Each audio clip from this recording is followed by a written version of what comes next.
আমাদের কাছে নিউজ ছিল যে অসহিংস আন্দোলনের নামে যে বাংলাদেশের সাধারণ মানুষদেরকে তারা ভুল বুঝাইছে যে শাহবাগ মোড়ে গেলে একটা মহাসমাবেশ করব, এখানে আমরা বিনা সুদে লোন দেওয়ার জন্য আইন পাশ করা হবে এবং এখানে আসলে বিনা সুদে আইন প্রত্যেককে 10,000 থেকে 20,000, 15,000, 1 লক্ষ টাকা বিনা সুদে লোন দেওয়া হবে। এই মেসেজটা সাধারণ মানুষকে দিয়ে সারা বাংলাদেশ থেকে তারা একটা মহাসমাবেশ করার জন্য শাহবাগে আসার চেষ্টা করতেছিল।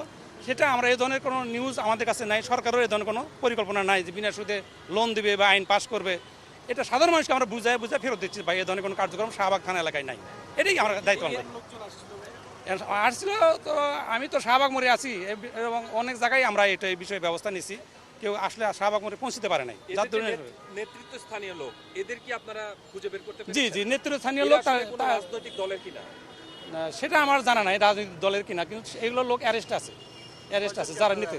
এটা সঠিক তথ্যটা আমার কাছে নাই, এটা তো মিডিয়ার কাছে জানতে পারবেন। আমাদের যে ডিসি মিডিয়া স্যার আছেন তার কাছে সঠিক তথ্যটা দিলে আপনারা জানতে পারবেন বিষয়টা।